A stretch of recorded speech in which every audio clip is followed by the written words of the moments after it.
So I want to thank you for allowing me to come to share a little bit about my book. This is actually my first book, and I actually just finished my second book, which hopefully I'll come back, and it's called Imani, the Super Little Engineer. Today I'm going to talk and read a little bit about my book called Raised Up by Miss Manley and Her L's. Miss Manley was my mom, and she was awesome. She actually worked in education for 40 years. So this book, I was inspired by her every day.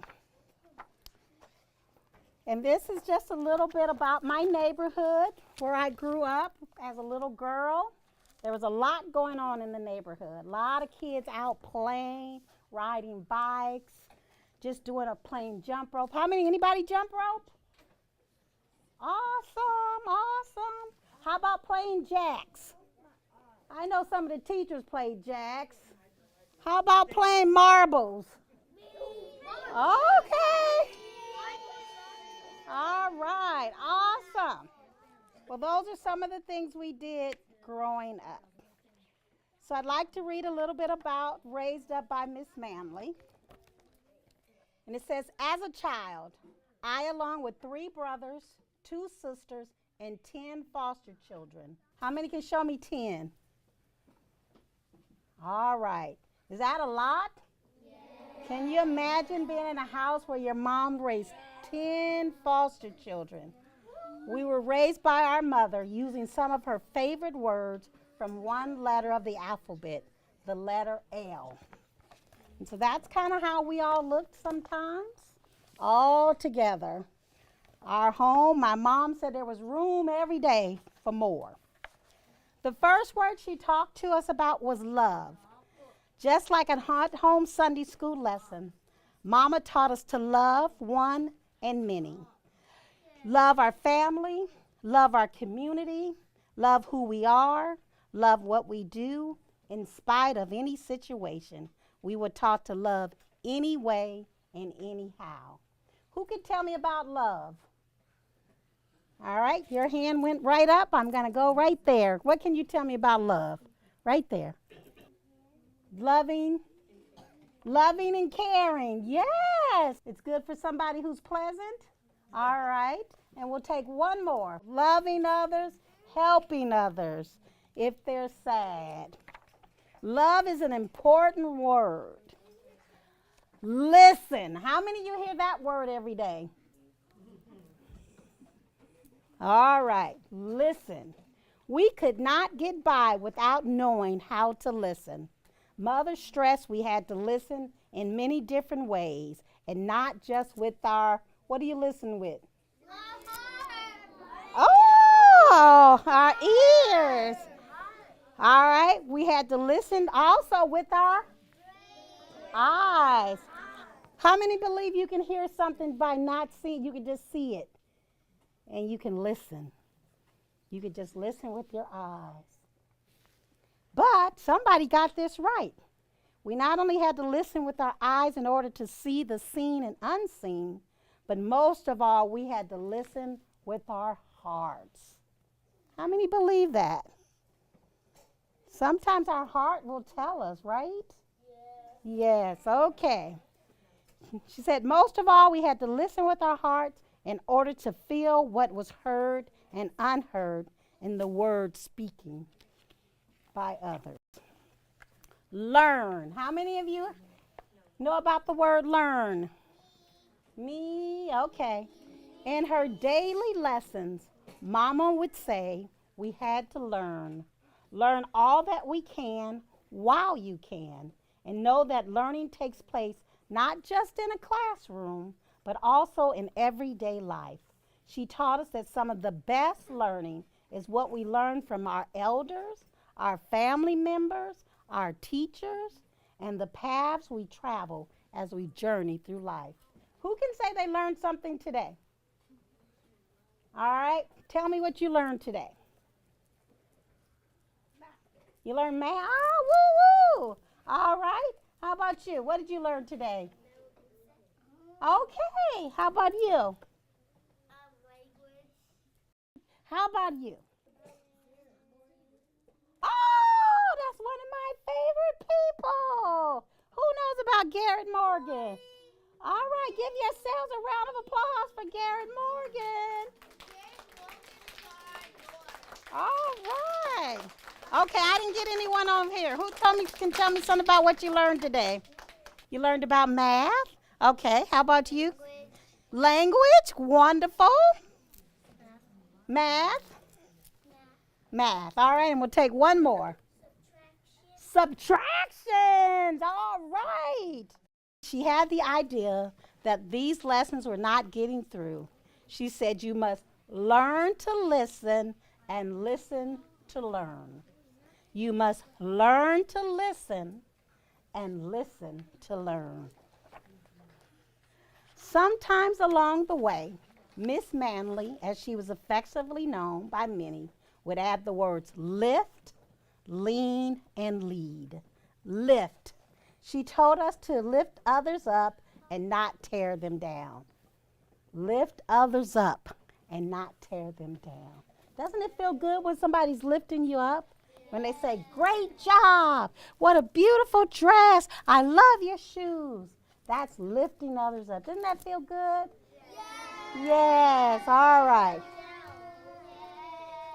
She went on to say, lift others up by doing our part to make this world a better place, even if it's just one corner or chip of the world. How many believe in doing just something small? What if you see a piece of paper in the hallway or trash? What should you do? Pick it up. That's lift. And put it in the trash. Not enough just to pick it up. So lifting others. What if you said to your friend, what a beautiful dress you've got on. Or I love that African outfit. Is that lifting?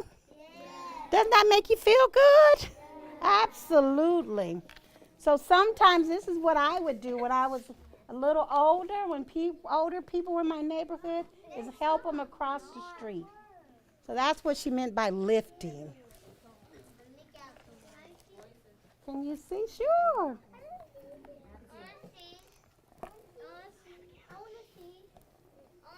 So that's helping a lady across the street. Okay? Lean. Coming from a Mississippi-born civil rights family, my mom would say there would be times when we would find it necessary to lean on others, and there would certainly be times when others would have to lean on us. How about it? Has anyone had to lean on anybody? Oh, no? How about leaning on our teachers? What? Yes! Yes, our teachers help us every day. All right. Mama often reminded us to lead. It's not enough to sit on the sidelines, she would say. You have to lead and bring about change. She left us with the thought that a good leader also knows when and how to follow, and in the end, when to stand and have a voice. So I'm going to show you this picture right here. This is when I was in the 5th grade. And I went home and I told my mom I wanted to run for school president. And so she said, well, you've got to stand up and speak your voice to bring about change. And then there's a picture right here of my cousin. He was a civil rights leader in Mississippi. His name was Sandra Evers. And that's really where I learned a lot about being a leader, because he gave his life for us to sit in places like this. And I've always kept a picture of him in my home and near and dear, and I felt I should put him in my book. You gotta laugh. Laugh loudly, and by all means, keep smiling. How many people believe in laughter? Me. Laughter keeps you healthy. Laughter makes the day go by better, right? All right. Do so, because do not take life so serious that it will allow you to miss your blessing. Mama would say, have fun. Don't let anyone or anything steal your joy. Remember, there will be tough times, but tough times don't laugh, but tough people do. Laugh until your heart is content. And so I will tell you, my mom was a great cook, and we would always laugh. She was known for her peach cobblers. Anybody had peach cobbler before? Yes. So would always be laughter at our house around the dinner table when we were talking. Live. My mother never let a day go by without saying something about her L's. After all, it was the backbone of her in-home curriculum. She would say, you must be willing to live. Live life to the fullest, because tomorrow is not promised. Take time to smell the roses. Take care of yourself. She told us to live, let live, and not take life for granted. So one of the things, I loved jump rope when I was growing up. I still have a jump rope. I need to use it more, but I love jumping. Love. So guess what? She came back every day to that word love. At the end of the day, my mother often reminded me and my siblings to continually reflect on the greatest of the L's, love. When dropping me off at my aunt's house, my mom would spend many days when I was in the hospital, my younger years picking me up from school, even taking me to college. And whenever we talked on the phone, she would always say, I love you more than you ever know. So love was always a part of whatever she said, no matter what. When I became an adult, my mother said I had to find my own letter to live by and raise my family. I found that letter. Anybody could think of what my letter might be? Another letter. S, no, but that's a good letter. M, no, not M. No, we're talking about L, but now I had to find my own letter. S, L. How about the letters? Yes, that's my letter. The letter C. And you know why? What's in the letter C? You got to care for others. You got to cherish each day. You got to have courage to bring about change. God, carrot is a word. But you're right. So I'm going to just close by reading a poem that I wrote that says, Reflections on the Letter L. My mother did all she could to raise me well and live my life by the letter L. So instead of worrying if I fail, everything I do, I try to do with well. Live with purpose, laugh with passion, look with focus, love everlasting. Learn with an open mind, leap with a chance to shine. Listen with my heart, link those who are apart. Lead those in need of guidance, lift those in need of kindness. Last longer when I'm in prayer. I'm so thankful my mother cared. I make mistakes and sometimes I fall. When I do, I lean on him who loves us all. Live your life laughing with those you love. Lift your prayers to above. Everything's worth doing. It's worth doing well. And if you do your best, guess what? You'll never fail. So this is my book. This was my mom. And these are all of her letters. Can we say love? Love. Listen. Listen. Learn. Learn. Lift. Lift. Lean. Lean. Lead. Lead. Laugh. Laugh. Live. Live. So those are the words that I try to live my life by every day. And I was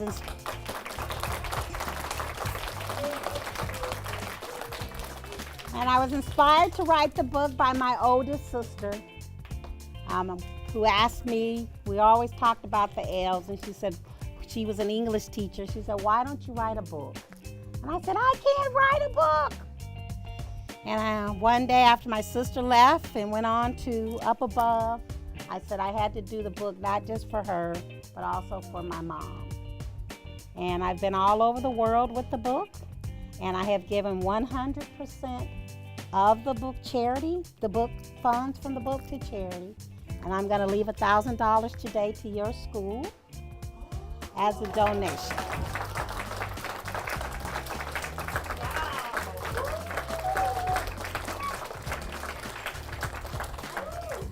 So also, I've got some little goodies before you leave, because your time is important. Can you say time is important? Time is important. And we've got to cherish each day.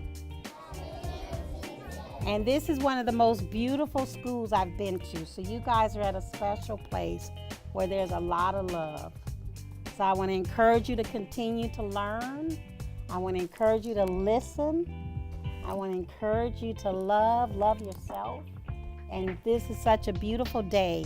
I love all the beautiful outfits and all the eager minds. So have a great day, and yes, ma'am. I like how your mom talked about all the things, even when you were in the hospital, even all sorts of stuff. I love your writing. Even if you said you can't write a book, everything in your writing is great. Oh my God!